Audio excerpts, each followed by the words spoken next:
Hey, and welcome to Worth 1000 Words, the series where I write a 1,000 word short story based on a piece of artwork on the spot without an outline.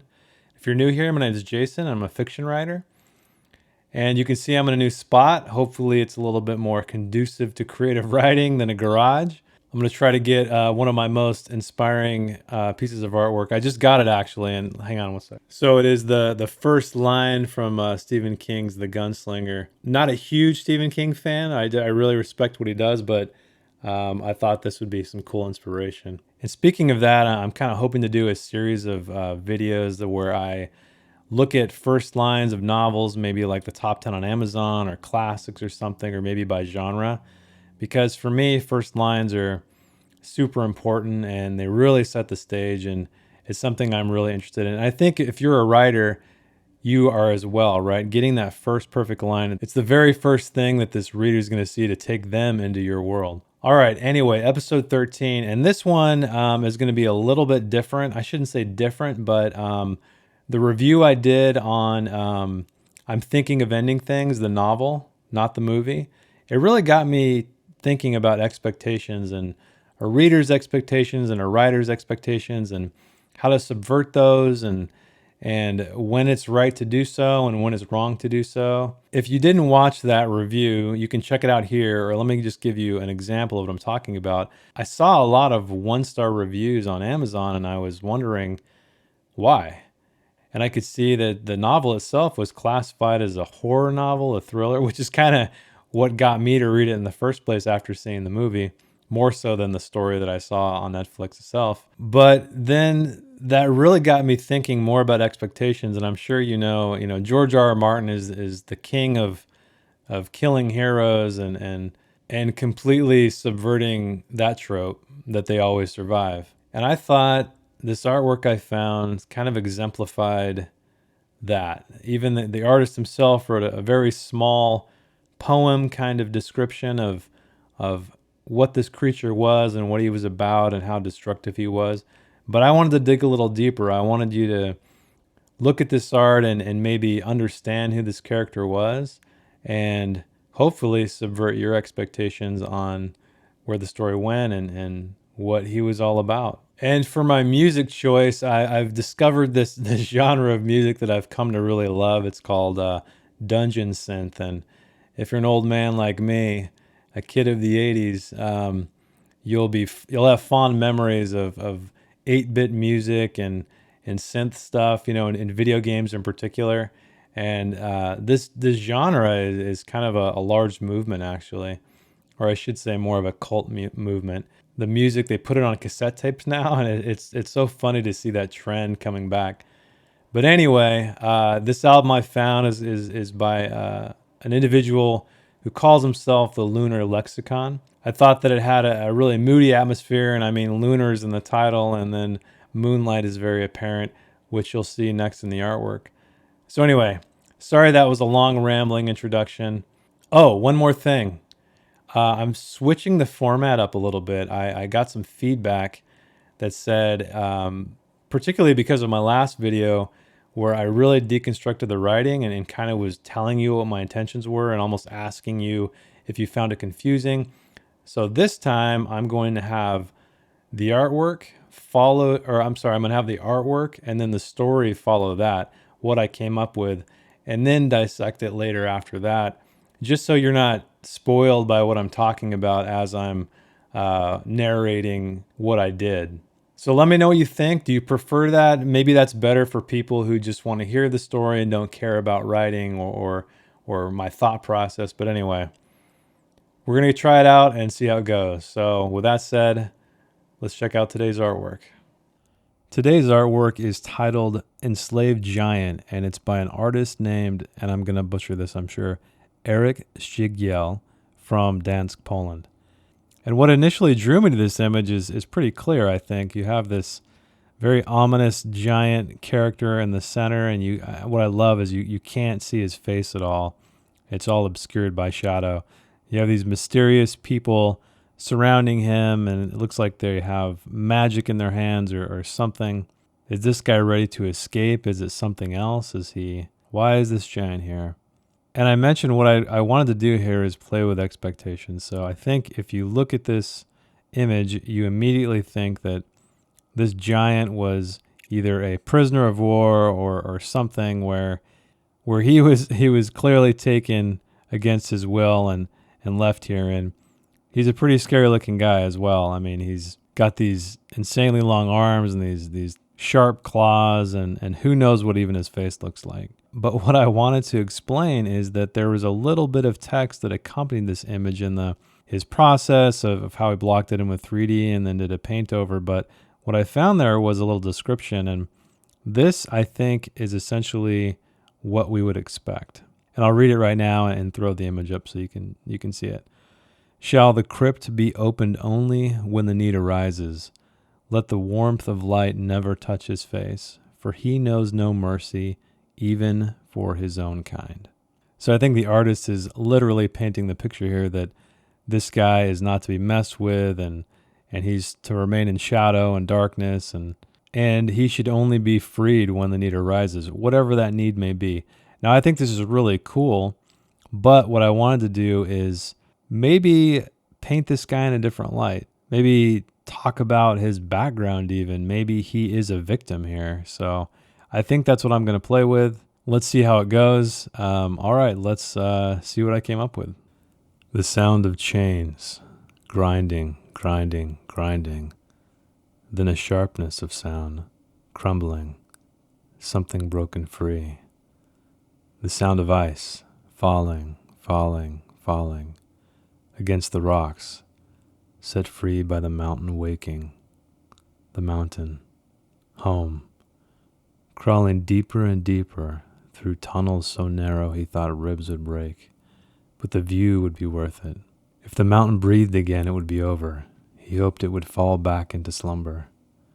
The gentle flexion of the stone, warm here, not cold any longer. No ice. Patches of fire moss feeding on that warmth.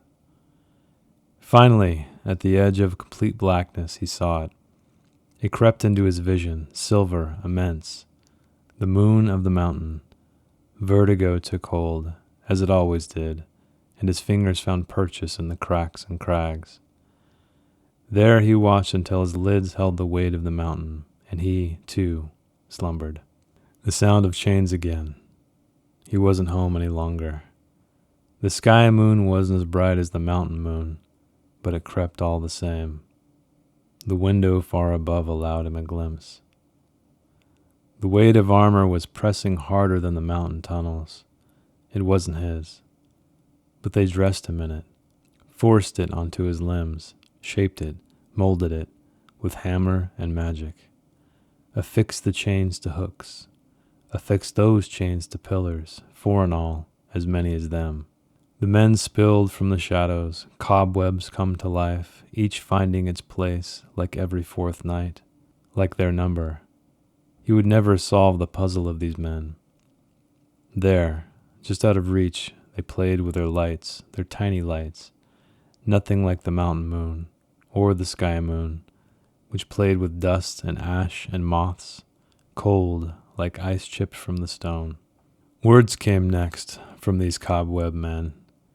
He almost had memorized them, their sounds, not their meaning. What did they hope to achieve?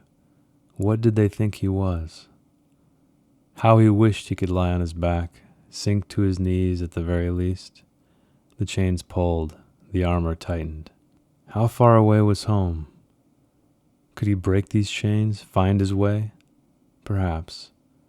But perhaps they would find him in the tunnels of this place, archways so tall as if built for him.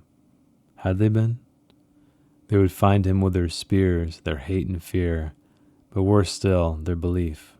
That is what pinned him to this spot, swaying on exhausted legs above a nest of etched symbols. Were those the words they spoke? Set in circle upon circle, endless, leading to a reservoir at the center. He was spinning. His breath left him in a wisp that tumbled translucent flakes. His eyes, though, they kept watch as the cobweb men dared get closer and move into the light of the sky moon. He could reach them if he could move his arms. hold on to them like the precipice at the edge of the mountain, where he could warm his belly and drift. Closer still, inching, the tiny moons in their hands glowing brighter, and that brightness used his mind for fuel, his thoughts reaching as high as hungry flames. The flames weren't his own. They made them, twisted them into a conflagration he couldn't hold back. Oh, how badly he wanted to hold back. Home was what he wanted, not this. The sound of chains snapping, snapping, snapping. 3 gone and still they approached. Did they not know what his mind conjured? The fantasies of blood he did not create entangled him as the chains let him go. Ice shattering against stone. The mountain had awakened. He drank the light of the sky moon, the light of the moons of their palms. No, he didn't want this. How could they want this?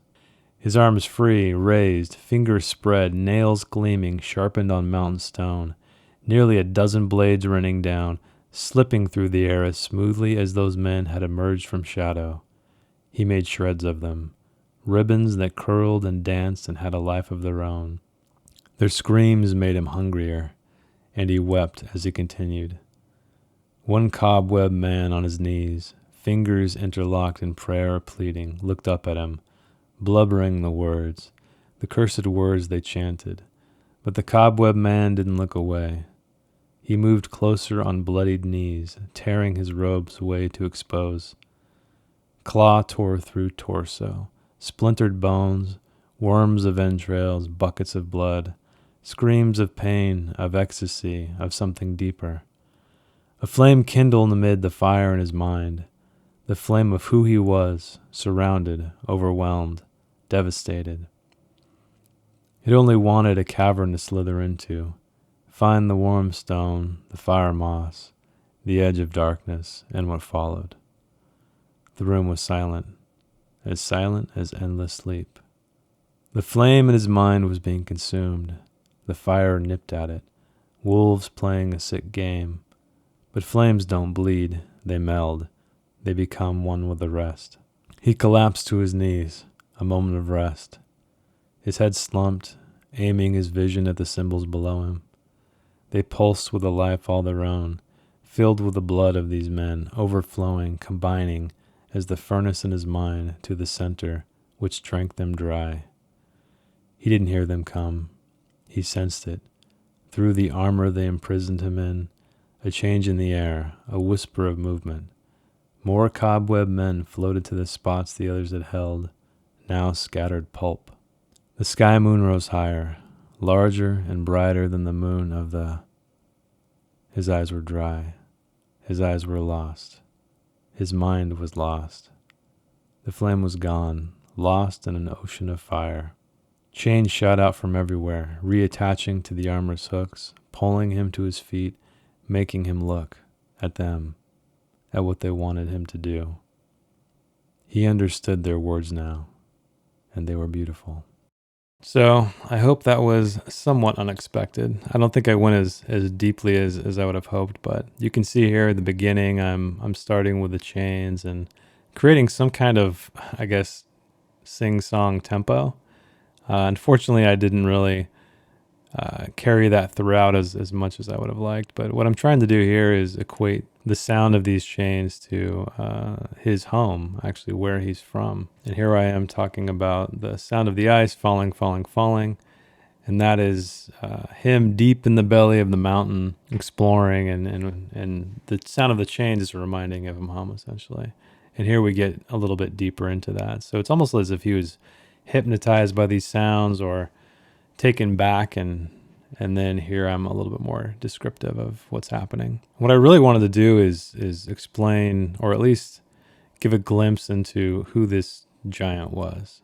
So in the image, he's this massive monstrosity that the artist himself warned was pure evil. But I don't know. I wanted to do a different take. I wanted to see where he came from, maybe, and that's what I'm doing. So we can see him crawling into this cavern, deeper and little minor world building with patches of fire moss and Where is he going? And then we find that he crawls into this deep part of the mountain where there's this black pit of some kind, and it's something he calls the moon of the mountain. So what that is, I don't know. I never really explain it. Maybe it's some kind of magical thing. Maybe it's just some kind of massive jewel that somehow has a luminescence of its own. I don't know. But here we find him at peace when he slumbers. This is the point where I kind of bring him back. So I use sound as a device again, and I probably should have repeated it here just for emphasis and continuity, but I didn't. But now we are in the picture that you're looking at right now, talking about the light coming in through the window above, describing the sky. I say sky mountain, but I believe I changed it later to sky moon. And what I thought was interesting here is I said, he's wearing this armor, but what if it wasn't his? What if they were trying to give him a purpose that he didn't really have, but they were trying to ascribe to him?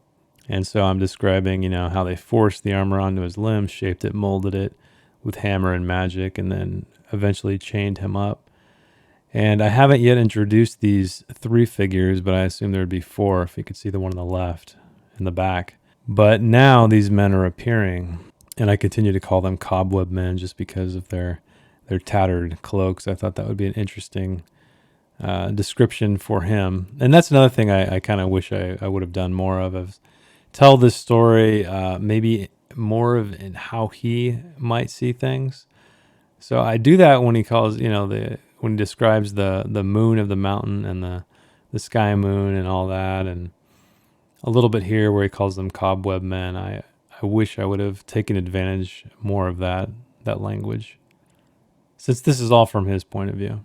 And we see here they're casting their spells or doing something. He's not sure what. And then I established here that these guys come here every night, or every fourth night, I should say, and do this weird chant, some kind of ritual. And he's even questioning, like, why are they doing this? What do they want to do? And you can see here he can't. He's held upright by these chains. He can't even rest a moment, not even go to his knees. And then the chains pulled, the armor tightened, just to remind him that he was forced into this position. And here he's lamenting a little bit more about home, and could he just escape? Maybe could he get out of here without having harm to himself? But no, he's resigned to his fate to a degree. He's saying how they're going to find him with their spears, their hate, fear, but we're still their belief. And so I kind of brought that back where they're clearly doing some kind of ritual or some kind of spell, and it stems from their belief. At least that's what he imagines. And he continues to say that, there's this is why he can't escape. This is why he's pinned to this spot. He's exhausted, and I established there's etched symbols below him, which you can't see in the artwork, and now he's considering their words and trying to come to conclusions of his own about what these words mean, what they are. And here a development happens as I'm nearing 500. They're starting to move closer to him, and he describes holding on to them like he holds on to the precipice at the mountain when he's looking at the moon mountain, and squeeze. And here I'm starting to breed a little bit more of that violence that maybe they want, but he's trying to resist. And the spell is increasing in power. You can see the tiny moons in their hands are glowing. And now he's seeing the power, or where this thing may be leading. So that brightness used his mind for fuel, his thoughts reaching his hungry flames. And here we know that his mind is being taken over to a degree. That he didn't make this fire in his head, they are doing it. And he's holding back. He can't though, but he wishes he could. And here I'm looking for that musical cadence where I'm the sound of chains snapping to match earlier on. Once again, a regret that I wish I would have done more of that, but here we are. And he's becoming more entranced by this spell. So the fantasies of blood he did not create entangled him as the chains let him go. And here I bring it back to the ice shattering against the stone. And the mountain had awakened just like the mountain that was slumbering in the beginning. And here we see the power of the light, of the moon, of the sky, combined with the moons of their palms. But he's fighting it. He didn't want this. How could they want this? And finally, he is freed. And in one long run-on sentence, I describe his claws raining down around them and cutting through them completely. But I'm not super descriptive. I just kind of breeze over this. I wanted it to feel quick and just almost as if this happened just within a breath or a blink of an eye, and all these men are lying dead. But then here we can still that they're still alive. Their screams are just fueling him further. But he wept. The key word being there. He's still there's still a shred of him left, and he's it's like as if he's witnessing all the stuff he doesn't want to do. And we have a final guy coming up, blubbering, praying, but he's saying the same words. At first he thought maybe he's pleading for his life, but no, he's continuing this ritual, whatever it may be. And he's coming closer on bloodied knees. He's like near destroyed. And finally, he tears his robes away to expose. And then we cut to action of the claws tore through torso, splintered bone, worms of entrails, buckets of blood. That is what became of that man. And then what I wanted to do here, as a flame among the fire kindled, or a flame kindled amid the fire in his mind. So that is what's left of him. So I wanted to create this image of his mind being taken over as like this massive fire. But I wanted to show that there's still a bit of him left. And so I used that with a single flame. And see, it only wanted a cavern to slither into, find the warm stone, the fire moss, the edge of darkness. So all this poor giant wants is to go back home. He doesn't want any of this blood on his hands, literally. He doesn't want to kill these men. And here in that reverie, we find that the room was completely silent.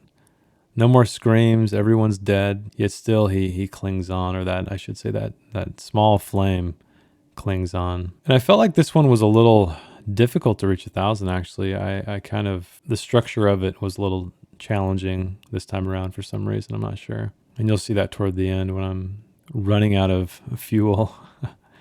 Speaking of fuel, I personified the flames as hungry wolves picking away or nipping away at the last of what he was. And I note that flames don't bleed, they meld, meaning they just become blended in with everything else, all the other flames. I start to describe this next part of this ritual where the blood of these men are kind of filling these symbols on the floor beneath them. And I believe here I'm looking for a reservoir because I wasn't sure if I put it. I know I wrote it and then deleted it. And then you can see here, yep, I think I'm adding it here. See, once again, easy fix. As long as you aren't overly specific about stuff and it doesn't go into the plot too much, you can fix things pretty easily. And then, yeah, we have the symbols drinking them dry. And what is this? He didn't hear them come. He sensed it through the armor they imprisoned in. It's a second round of these guys. More cobweb men floated to the spot. So the ritual perhaps is not quite done yet. And these men, they knew what they risked by performing these things, but for whatever reason that may be, it was worth it to them. Now that they see that the rest of them are scattered pulp. And here we have the moon rising higher, and that kind of signified that this, larger and brighter than the moon of the mountain, meaning this signifies his complete takeover. And then that is emphasized later in this line, where the flame was gone, lost in an ocean of fire, and he with it thrown into the darkness.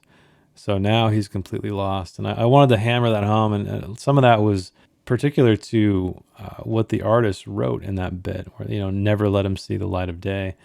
But I wanted to make this moon rise and rise and rise until it finally hit his face and performed whatever magic that it did, and then to solidify that with the flame of his own mind. But before he moves, all these chains shoot out again and attach to him. And why he's being imprisoned again is perhaps that the ritual's not done. His mind isn't completely lost yet. There's one more pass, so to speak. And yeah, you can see I got to the end and I was under. I think this is one of the few times I was under words, and so I'm trying to fill in gaps here. Still not completely happy with the end. I'm not sure. It was kind of a weird a weird balance because on one hand I was under the word count, on the other hand I didn't quite finish the story where I wanted to. I think it was close.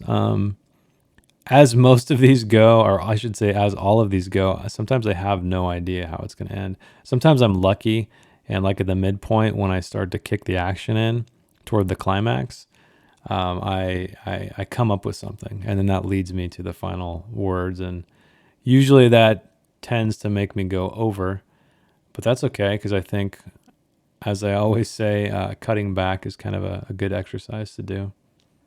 I believe I ended about an hour 16 or so, so not too bad, a little bit over, but not as long as I was a little concerned that I was going to go long on this because I didn't quite finish the story.